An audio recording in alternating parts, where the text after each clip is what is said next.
내년 6월 22일이 지금 저 한일 수교협정 60주년이지 않습니까? 그 이야기를 계속 해왔고 이 정부에서 그런데 이제 그 역사 주변에 한 6개 역사 정도 되잖아요. 시청역, 잠실역, 사람들 많이 왔다 갔다 하는 곳이에요. 관광객들이 제일 많은 곳이야. 잠실역, 시청역, 안국역 이쪽 주변에 독도 기념물을 철거한 거, 그 다음에 용산 전쟁기념관에 독도 기념물을 철거한 거, 이게 저는 뭘 지금 준비하고 있는 것 같아요, 이 사람들이. 근데 그 전에 나온 기사들을 쭉 보니까 이런 게 있더라고. 생겐 조약 이야기를 하더라고.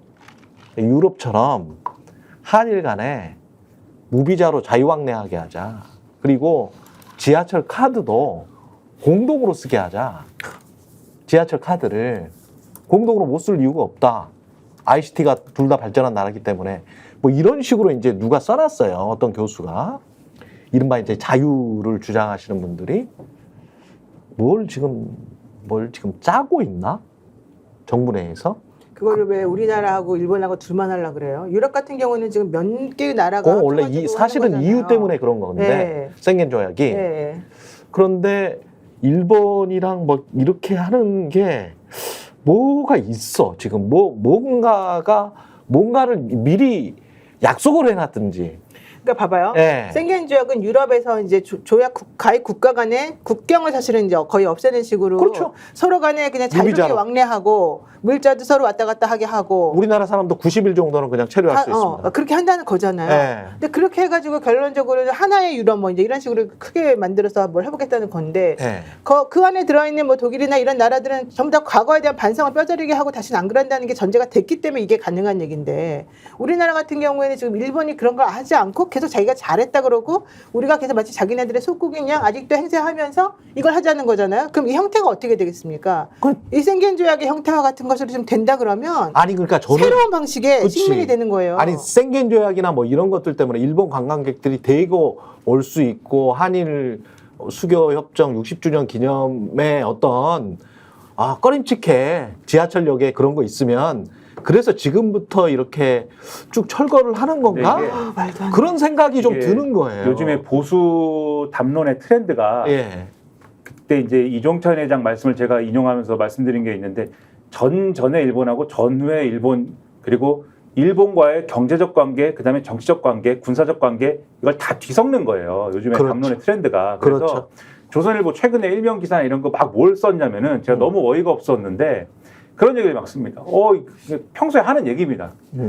이제 우리 국민들 일본에 너무 많이 가고 관광도 많이 가고 그리고 일본산 수산물도 너무 많이 먹고 그리고 후쿠시마 오염수 얘기도 이제 뭐 반일 선동도 이렇게 먹히지 않고 그리고 이제는 TV에서 예를 들면 일본 사람들도 많이 나오고 일본어도 나오고 이런 나라가 됐지 않느냐. 이제 반일 코드 이런 거는 정치권에서나 얘기하는 것이고 예. 이런 건 없는 것이다. 즉 마치 지금의 예를 들면은 어떤 경제적인 요인, 관광 산업의 요인에서 한일 간에 뭔가 가까워지고 문화산업적 요인에서 가까워지고 뭐 이런 현상을 과거사를 정리하지 않아도 되는 어떤 그런 알리바이처럼 담론을 연결하는 방식으로 얘기를 막 해요. 근데 요거는 네. 조선일보만 그렇게 얘기하는 게 아니라 이게 정부도 그런 식의 어떤 이 설명을 할 때가 많고 국민의힘 사람도 그런 식으로 설명을 할 때가 많거든요. 말도 안 되는 인과관계를. 그러면 요거를 좀 확장해서 얘기를 하면은 일본하고 예를 들면 지금 어떤 경제적인 요인 때문에 그 생겐 조약이든 뭐든 간에 그러한 어떤 교류를 강화하자. 그래서 이게 경제적인 이익이 그러면 많이 난다. 저는 뭐 그런 접근은 냉정하게 예를 들면 경제적인 이익이 많이 난다고 하면은 누군가가 연구해 볼 수도 있겠지만 제가 문제라고 얘기하는 거는 요걸로 정당화를 하고 싶은 부분이 있다. 그게 뭐냐면 이렇게 경제적으로도 가깝기 때문에 이제 한미일의 군사협력을 해도 되고 한미일의 군사협력을 할 수 있으려면 원래는 과거사가 정리가 돼야 되는 건데 과거사 정리가 이런 것도 필요 없는 것이고 그리고 한일 간의 수교 60주년이 됐기 때문에 이 60주년이라는 요 일시에 맞춰가지고 이런 것들을 일시에다 새로운 관계로서 포장하는 작업을 지금 하고 있는 거다. 이렇게 볼 수가 있는 거거든요. 그런 것 같아요. 그래서 역사 교과서 문제도 그렇고 뉴라이트 논란도 그렇고 다 이렇게 가는 거 아니냐는 강한 의심이 지금 드는 겁니다. 그러니까 이게 깊이 들어가면 거기까지 우리가 추측할 수 있는데 그냥 조금 표면적으로 보면 이게 천박한 역사인식에서 비롯된 거예요. 그러니까 역사를 경제 먹고 마시는 것과 바꿀 수 있다고 생각하는 게 천박한 역사인식이라고 하거든요. 예. 규정을. 그러니까 먹고 사는 그러니까 경제발전 부분은 경제발전 부분으로 두고 예. 역사에 대한 부분들은 정리할 거 정리해야 돼요. 그렇죠. 이건 이분법입니다.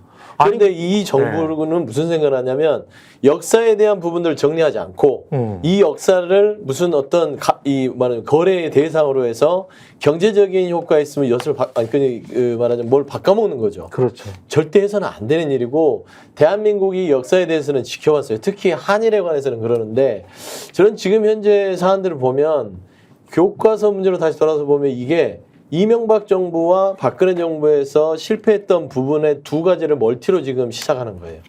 이명박 정부 때는 건국절 부분들이 추진이 있다가 안 됐죠. 박근혜 정부 때는 교과서였습니다. 그러니까 이 두 부분을 한꺼번에 지금 가려고 하는 저는 느낌을 지울 수가 없고 예를 들어 지금 이런 거예요. 지금 잊어버렸는데 아까 얘기하다가 이 일본 쪽하고 지금 얘기를 하는 것들은 결국 역사 독도도 지우고 근데 독도는 이게 문제야. 아니, 독도를 지우려고 하는 거예요, 지금. 그래, 독도를 지우려고 하면은 이거는 당연히 탄핵이거든. 아니 한국의 예. 영토를 뭐 내주는 공유하겠다 거죠. 이래버리면은 이거는 뭐 본인들도 어떻게 변명할 수가 없어. 이거는 변명할 수가 없어요. 내년이 한국하고 일본하고 국교 정상화 맺은 60주년이래요. 예. 그걸 위해서 지금 전초전을 벌이고 있다는 그러니까 저도 그런 생각인데 네, 그거 내년을 위해서. 그거 뭐 내년에 아마 윤석열 대통령이 예. 무슨 선언 같은 걸 아마 할 거예요. 그러니까 우리나라를 내주겠다는 독도를 너는 아니, 뭐, 가져라는 내주겠다는 것까지는 아니겠지만 예. 김대중 오부치 선언 같은 그렇지. 윤석열 그다음에 누가 일본 총리가 될지 모르지만 윤석열 누군가 선언 같은 내용이 있을지도 모르고 없을지도 모르는 윤석열은 쥐를 넣겠지. 윤석열은 그 앞에서 1등도 아니야. 무슨 선언을 할 것인데 그 선언이 이렇게 굉장하다.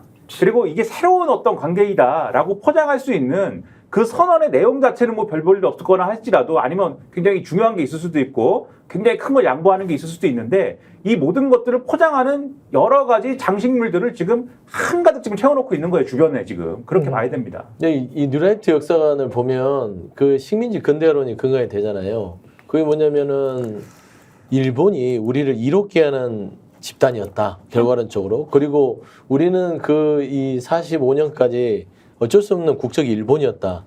이게 근간을 가지고 있어요.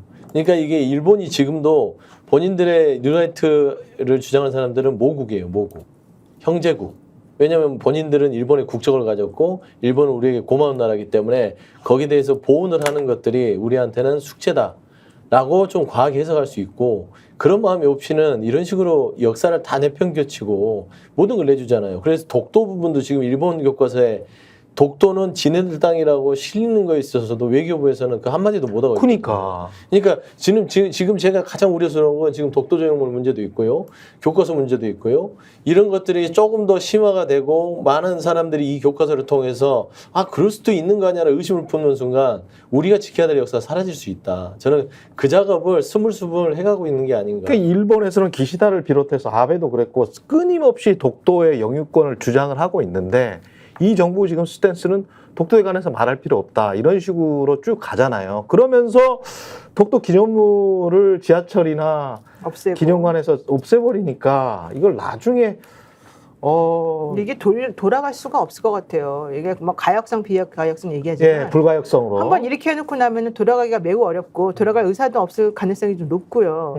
나는 이해가 안 가는 게 기시다가 인기가 되게 없대잖아요. 예. 기시다 이렇게 외교 잘하는데 왜 인기가 없을까요? 우리나라 거 다 뺏어가고 우리를 완전히 바보 취급당하게 만들고 우리 스스로하고 막 하는 기어 들어가게 하는데 왜 인기가 없을까? 이상하지 않아요? 맞아요. 그쵸? 저 아까 동의하는 게 미스터 선샤인의 유명한 대사 있잖아요. 뺏긴 거는 찾아올 수 있으나 그렇죠. 내준 거는 찾아올 수 없다. 못 찾아와요. 그러니까 이제 이런 지금 식으로 내주는 하면. 것들이 너무 많아요. 내주잖아요, 그냥. 이거 독도도 나중에 같이 쓰자고 할 것 같아. 같이 쓰면 싸울 일이 없고. 그러면 탄핵이지. 아니 탄핵이지. 그러니까 탄핵해봤자 의미가 없어. 네. 그럴 그 사람 탄핵하면 뭐해? 공산까지도 네. 우려가 되는 거예요.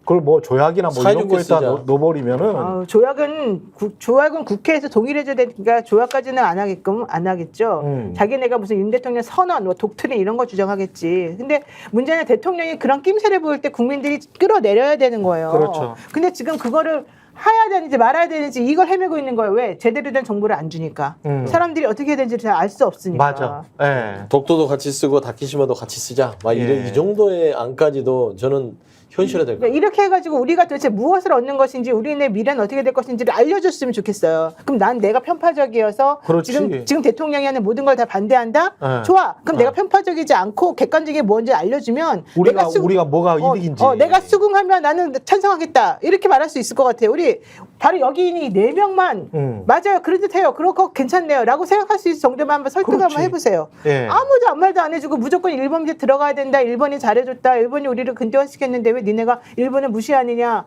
일본한테 고맙다 그래야지. 일본이 그렇게 사과했으면 됐지. 왜 중요한 건 일본의 마음인데 주일 말에 그렇게 니네가 마음대로 하고 내버려버리고 그러느냐. 지금 이 얘기잖아요. 저희가 얘기할 때 오셔가지고 라이브로 관전하시기 바랍니다. 반드시 주변 사람들 데리고 오시기 바랍니다. 구독, 좋아요, 알림 설정 해주시기 바랍니다. 좀 살려주십시오, 저 좀.